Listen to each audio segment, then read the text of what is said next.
Hello and welcome to A Game of Two Halves, a sports show hosted by USW sports journalism students. I'm your host, Matt Priest, and in this show, we will be shining a light on a number of minority sports across Wales.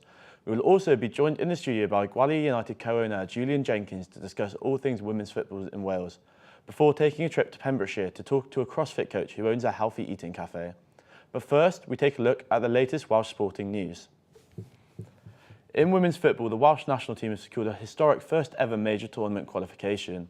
Rhian Wilkinson's side beat the Republic of Ireland 3-2 over 2 legs, with Carrie Jones' 67th minute goal proving to be the difference for Cymru. Wales great Helen Ward said that the qualification will leave a lasting legacy that will see the game attain new levels in the nation. In rugby news, Dragons flanker Ollie Griffiths has sadly been forced to retire due to ongoing health problems. He revealed in October that he is suffering from a rare condition after being diagnosed with a tumour on his spine. The forward made 105 appearances for the Dragons and got 1 cap for Wales. And finally, in men's football, Newport County drew 2-2 away to AFC Wimbledon in dramatic fashion on Tuesday night. The Exiles battled back from being 2 goals behind with a first goal from Michael Spellman and the 97th minute penalty goal from Shane McLaughlin, earning County a point. The Amber Army now sit in 16th place with 22 points in League 2. First, we have a club in Cardiff that have formed a community around a niche sport. The sport of hockey is popular all across the UK, with over 60 clubs in Wales alone. But this club have taken the sport to another level with a twist. Ioan Thomas spoke to the founder of the club, Ben Tullis. So I'm with Ben. Ben, could you tell me a little bit about yourself, how you started getting into the sport? Yeah, certainly. What do you do for the club?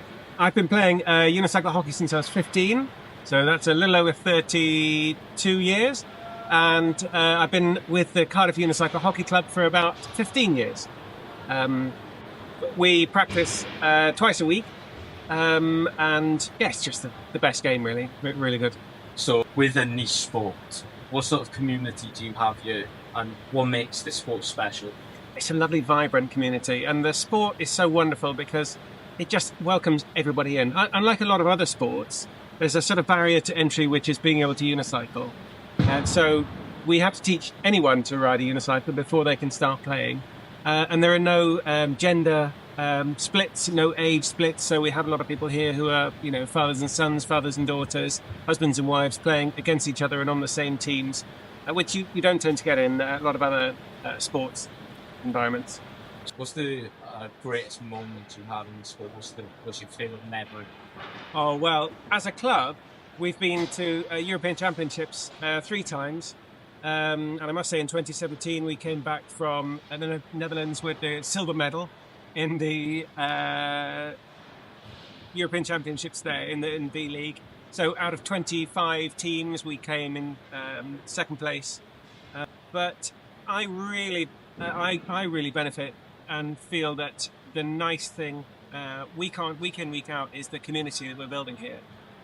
Because we invite anyone down. Everyone can learn to unicycle, but everyone has to start at the same level of being absolutely, you just don't know what to do. So it takes hours and hours and hours of practice for anyone to be able to get reliably halfway across a room on a unicycle.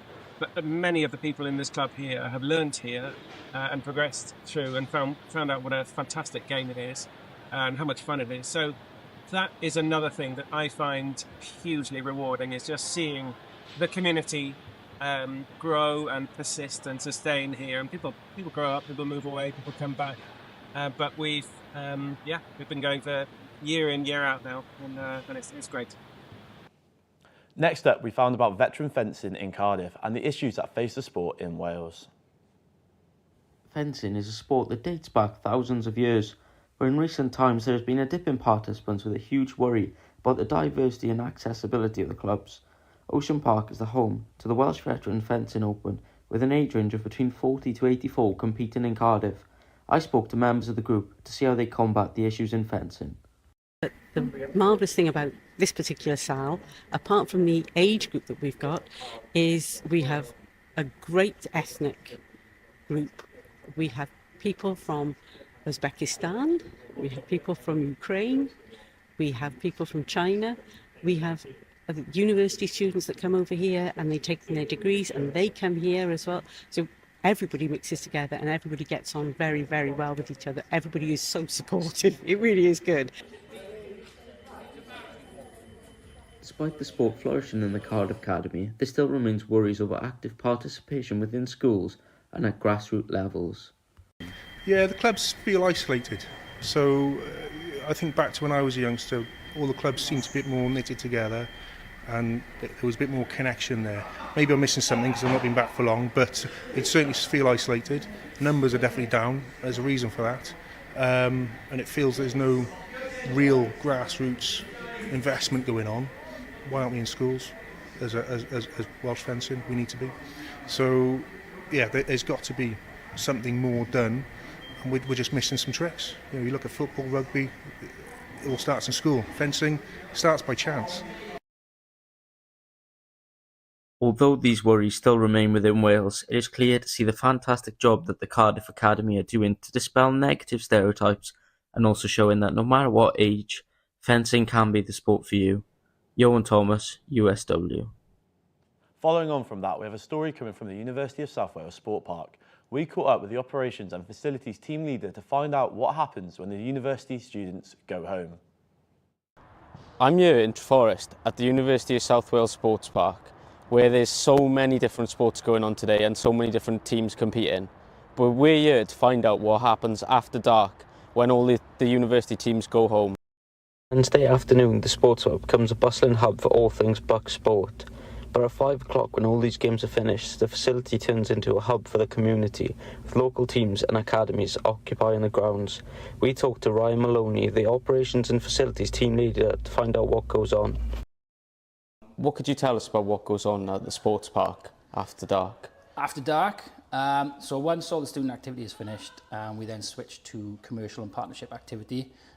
So that's everything from any local football team. Well, pretty much all the local football teams train here. So you've got Forest FC with the academy base for Pontypridd United. So they train through all their age groups 3-4 nights a week. We host the A470 Netball League on 3 nights a week. We also then have regional academies for netball. The FAW Girls Academy are based here 3 days a week. They play all their fixtures over the weekend here. And then Newport County Academy up to the under-18s are based here. And they also play their games out here on the weekends. As the floodlights descend on the sports park, so do the community. Ioan Thomas, USW Sports Journalism. And now I am joined by Gwali United co-owner Julian Jenkins. Julian, thank you for joining me. We're going to start with the result the Wales women had on Tuesday night. What does a result like that do for Welsh women's football? It's everything. I think if you think about 2016 when the men got there for the first Euros, Gareth Bale and Alan Ramsey, etc., I think this is more. I think it's bigger than that, purely because of the backdrop of where the women's game has come from. You've got to remember that this game was banned for 50 years, and the level of investment they had to eat off scraps. So to get to this is huge, and I think the result really will kick women's football on, and it'll inspire a new generation of young girls to be Sophie Ingle, Jess Fishlock, Hannah Kane.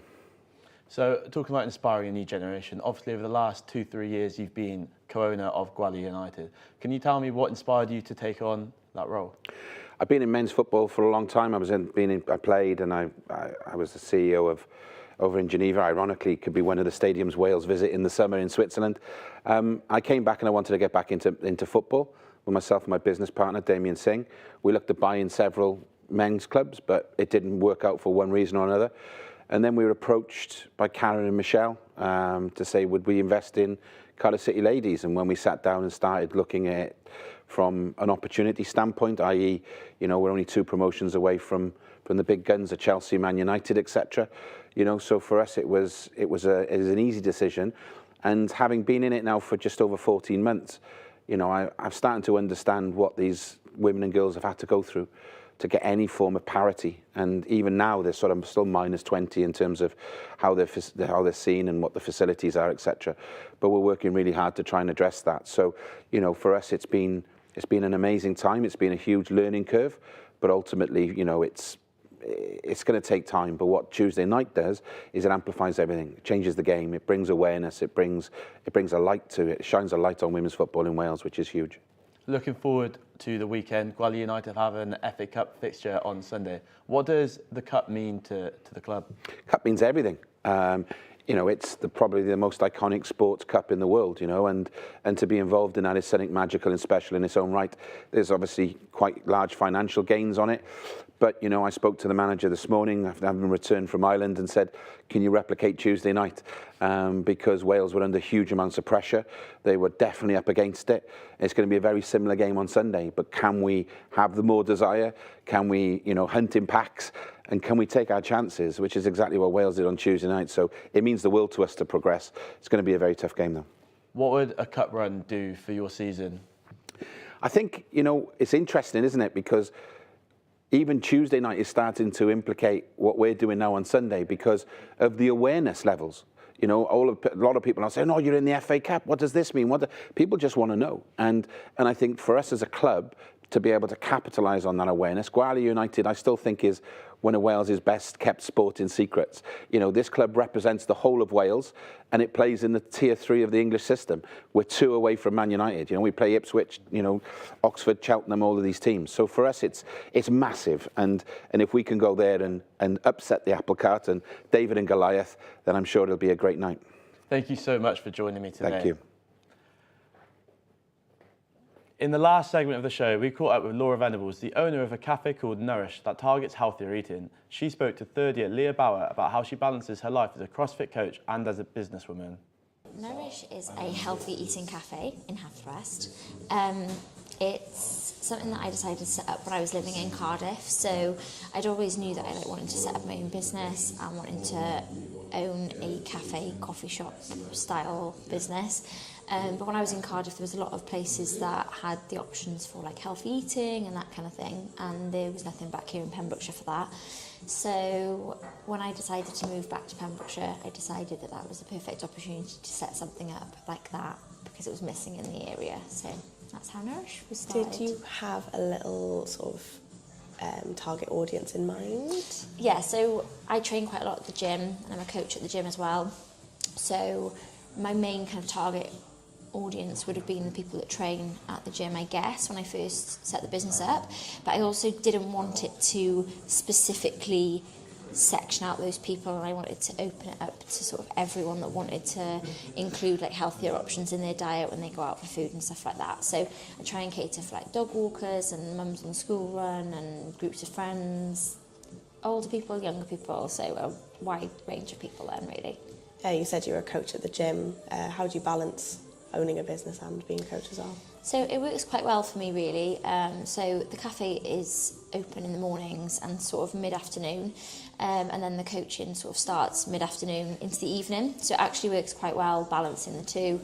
And I like to train at the gym anyway, so it just fits well around my interests there and then this place as well. What's probably your favourite thing that you make here for your customers? Oh, that's a tough question.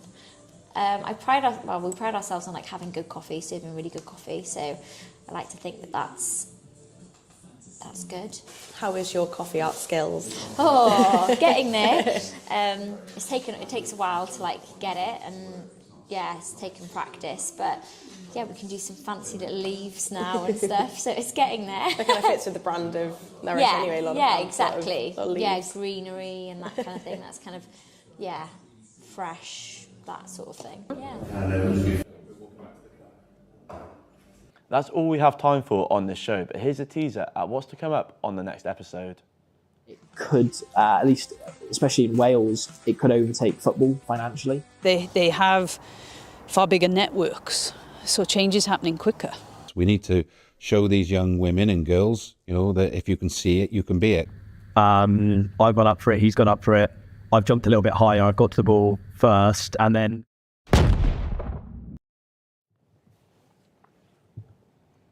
Thank you for watching this episode of A Game of Two Halves. We will see you next time. We'd like to thank everyone who had a helping hand producing this episode, and thank you very much for watching, and we will see you next time. Goodbye.